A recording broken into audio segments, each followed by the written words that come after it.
Welcome back to our channel. So इस video में आप सीखेंगे golden rules of account. So अगर आपको ये वीडियो अच्छी लगे तो इसे लाइक शेयर कमेंट ज़रूर कीजिएगा और सब्सक्राइब करना मत भूलिएगा और बेल आइकन को ऑल पे सेट कर दीजिए ताकि आपको मेरी नई वीडियोस की नोटिफिकेशन मिलते रहे। सो चलिए इस वीडियो को स्टार्ट करते हैं। तो जो ये अकाउंट के रूल होते हैं तीन प्रकार के होते हैं। फर्स्ट है पर्सनल अकाउंट, जिसको हिंदी में कहते हैं व्यक्तिगत खाता। इसका रूल होता है debit the receiver and credit the giver.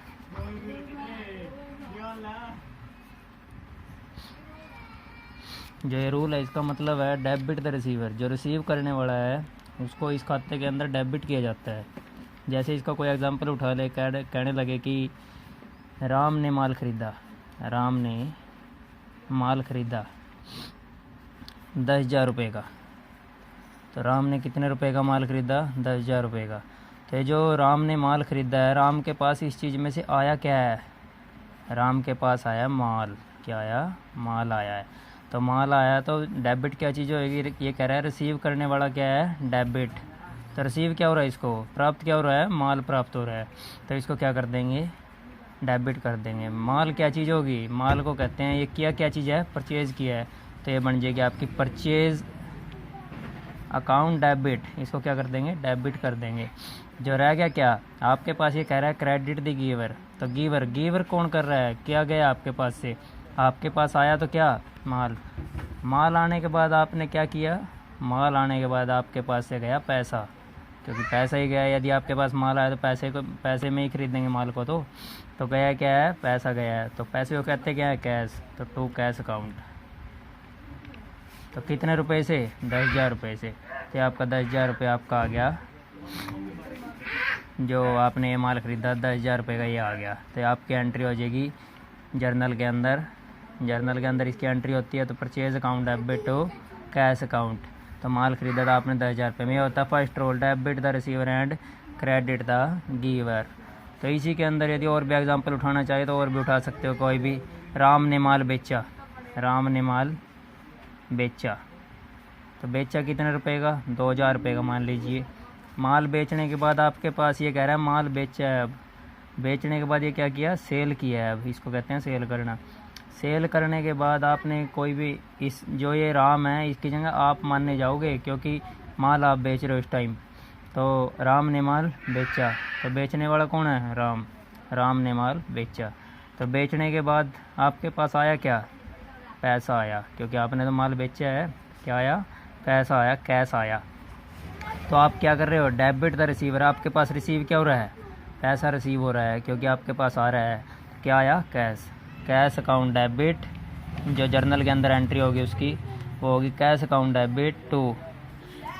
तो आपके पास से गया क्या? बेचा क्या आपने? माल बेचा है। क्या किया है? बेचा। To sale account. To sale account कितने रुपए से? 2,000 रुपये से। ये आपकी एंट्री होगी। 2,000 रुपये से क्या कर दिया आपने? इसको बेच दिया। तो ये था आपका पर्सनल अकाउंट, जिसको कहते हैं हिंदी में व्यक्तिगत खाता। तो जो इसका अकाउंट का दूसरा रूल है वो है रियल अकाउंट। रियल अकाउंट इसको कहते हैं हिंदी में वास्तविक खाता। वास्तविक खाता। जो अकाउंट का दूसरा रूल है गोल्डन, उसको कहते हैं रियल अकाउंट, वास्तविक खाता। नाम इसका बता रहा है, कह रहा है वास्तविक खाता। वास्तव में खाता कोई क्या? इसका जो रूल है वो होगा आपका debit what comes in, debit what comes in and credit what goes out, credit what goes out. इसका मतलब भी आपने बस आपको ये रूल समझ आने चाहिए, ऊपर वाले में भी नीचे वाले में। एंट्री इसके अंदर कोई मुश्किल नहीं है, एंट्री तो बिल्कुल आसान है। जो इसके अंदर मेन चीज़ करनी है वो करनी है, रूल करने हैं। जो यदि आपको ये तीनों चीज़ों के रूल समझ आ गए तो और चीज़ तो बहुत आसान है। तो ये 3 रूल है, तीनों के अंदर तीनों यदि रूल समझ आ गए तो रूल के अंदर से एंट्री निकलेगी। अब ये कह रहा है debit what comes in and credit what goes out. तो इसके अंदर भी यदि आप कह दें कि राम ने फर्नीचर खरीदा, राम ने फर्नीचर खरीदा 10,000 रुपये का। कितने खरीदा? 10,000 रुपये का। अब वही बात कह रहे हैं कि रूल करना है, डेबिट व्हाट कम्स इन, ये कह रहा है कम्स इन डेबिट व्हाट, कि आपके पास जो आया है कम्स, यानी आपके पास जो आया है ना उसको क्या करना, डेबिट करना है। तो राम ने फर्नीचर खरीदा, तो ख़रीदने के बाद आया क्या आपके पास? फर्नीचर आया। राम ने फर्नीचर खरीदा, क्या आया? फर्नीचर आया है। तो फर्नीचर क्या हो जाएगा इसके अंदर?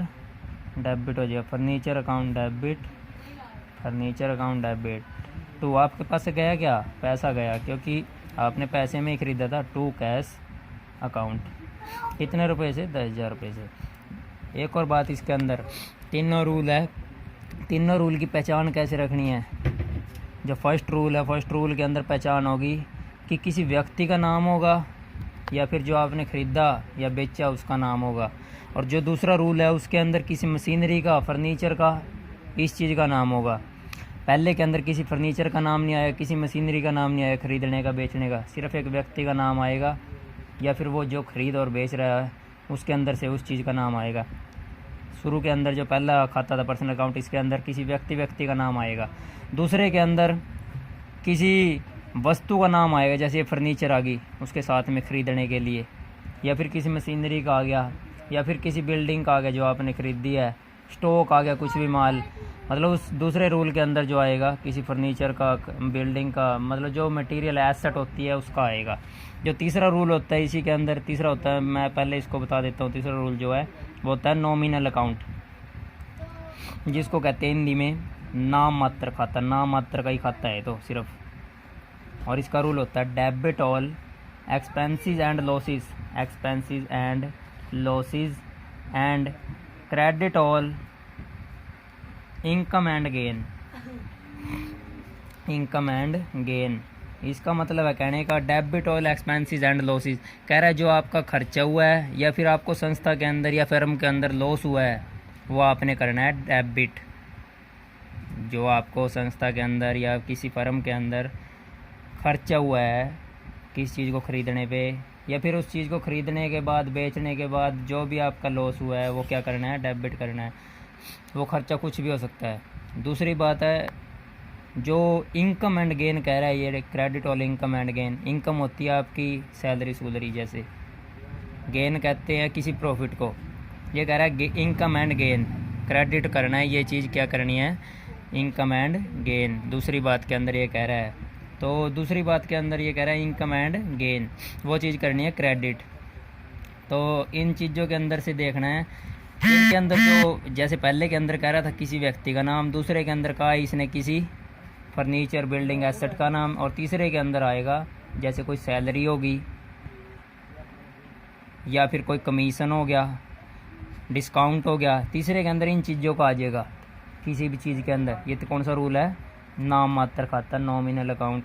तीसरे रूल के अंदर सैलरी वगैरह का नाम आएगा, जिससे खर्चे बढ़ेंगे, लॉस होगा, संस्था को प्रॉफिट होगा, कैसे होगा। रेंट की बात आ जाएगी, एक और नाम आ गया रेंट, किराए की बात कह रहा है।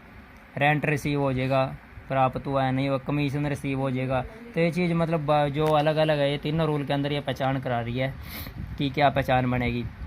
फर्स्ट रूल के अंदर पहचान बनी थी कि किसी व्यक्ति का नाम था, दूसरे के अंदर बनी किसी फर्नीचर का नाम आया, बिल्डिंग का नाम आया, एसेट का नाम आया कोई भी, तीसरे के अंदर ये सैलरी वगैरह का नाम आ गया जो प्रॉफिट एंड लॉस के अंदर होती है, आपका क्या प्रॉफिट हुआ, क्या लॉस हुआ है, तीसरे के अंदर आ गई। तो तीसरे के अंदर जैसे सेकंड की बात कर रहा था मैं, अब देखो ये बिल्डिंग की बात आ गई। इसने कहा बिल्डिंग 2,000 रुपये में 2,000 रुपये में बेची, बेचने की बात लगा ले, 2,000 रुपये में बिल्डिंग बेच दी। तब बिल्डिंग बेचने के पास आपके पास आया क्या? ये तो डेबिट व्हाट कम्स इन, बस रूल याद रखने आपने, तो रूल के ऊपर ही है सब कुछ। तो आपके पास आया क्या? पैसा आया, क्योंकि बिल्डिंग बेचने के बाद तो आपके पास पैसा आएगा। तो क्या आया? पैसा, यानी कैश आया।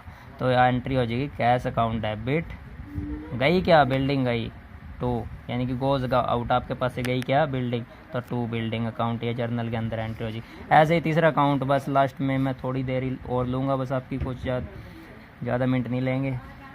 तो नॉमिनल अकाउंट के अंदर debit all expenses and losses, खर्चा कैसे होगा आपका? अब आपने संस्था के अंदर किसी भी कर्मचारी को सैलरी देनी है, वो भी आपके लिए खर्चा है। आप किसी बिल्डिंग के ऊपर काम कर रहे हो या फिर किसी जगह के ऊपर काम कर रहे हो जो किसकी है, किराए की है, रेंट की है, वो भी आपके लिए क्या है, खर्चा है। तीसरी बात, आप किस चीज़ को कमीशन आपको यदि प्राप्त हो रहा है तो वो आपका फ़ायदा है। यदि आप किसी को कमीशन दे रहे हो तो आपके लिए क्या हो जाएगा, वो लॉस हो जाएगा, आपका खर्चा हो जाएगा। ऐसे ही यदि कह दिए कमीशन रिसीव्ड 10,000 रुपये से, तो कमीशन रिसीव का मतलब आपको कमीशन प्राप्त हुआ, तो प्राप्त होना आपके लिए क्या है, फ़ायदा है। कमीशन प्राप्त होना क्या है, फ़ायदा है। तो फ़ायदे का मतलब आपके ये क्या करना है, डेबिट करना, क्रेडिट करना, डेबिट करना, क्रेडिट करना, क्या करना है, क्योंकि कमीशन तो प्राप्त हुआ है। प्राप्त होना आपके लिए इनकम एंड गेन, तो प्राप्त होना तो ये रहा, देखो लास्ट वाली नीचे वाली लाइन, तो प्राप्त जो चीज़ हो रही है, तो प्राप्त हो रही है क्या, आपको पैसा प्राप्त हुआ है कमीशन से। तो आप लिखोगे क्या, debit all expenses and losses, तो आपको प्राप्त किया हुआ है कमीशन रिसीव। कमीशन को प्राप्त होना, तो कमीशन रिसीव्ड, कमीशन रिसीव्ड। तो दूसरी बात ये कह रहा है इसके अंदर कमीशन प्राप्त होना आपके लिए फ़ायदा है।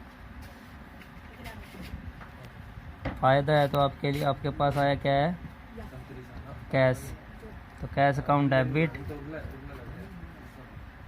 और 2 में आपकी आ जाएगी कमीशन रिसीव्ड, क्योंकि आपको क्या हुई है, वो तो क्रेडिट करनी है, क्या हुई है, कमीशन रिसीव्ड। कमीशन रिसीव कितने रुपए से थी, 1,000 रुपये से, ठीक है, 1,000 रुपये से क्या थी, कमीशन प्राप्त हो गया आपको। ऐसे ही यदि कह दे रेंट रिसीव, यदि आपको रेंट रिसीव हो रहा है तो आपके लिए फ़ायदा है।